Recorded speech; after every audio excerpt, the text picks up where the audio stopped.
That's right, family. Queen ASSATA Shakur has passed at the age of 78 in Havana, Cuba, on the most wanted list for over 40 years, FBI's most wanted list for over 40 years, fleeing this belly of the beast free, had been broken out of prison, by the Black Liberation Army. Them guerrillas went up in there and got the sister up out of prison. One of the only recorded instances in United States history where some, an inmate had been broken up out of a facility. I don't know if it was maximum. I believe it might have been max. It was a maximum security prison. Broke her up out of there, you see, and she was able to remain underground for a couple years in the United States before she would receive asylum in Cuba by Fidel Castro, and she stayed in Cuba for over 40 years.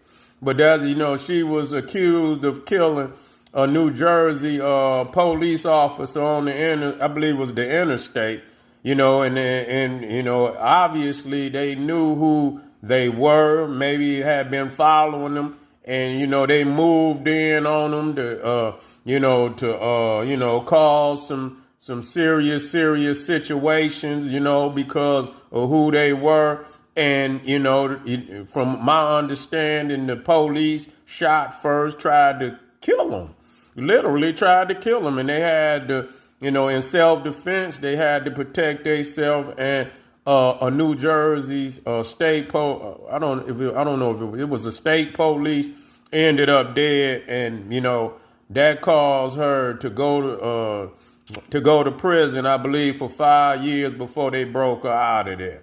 You see, but that's an amazing story, man. They had the brothers to go in there, and get her out from the belly of the beast. You see, and that show a certain level that, we got to get back to that same type of energy.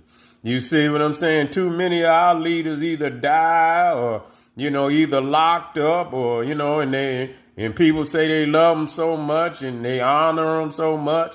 And they leave them up in the damn prison to rot and shit, it's crazy, but here we have some family that wasn't taking that shit. No, they wasn't taking it, and they went in there and got that sister out of there, from out of the belly of the beast. R.I.P.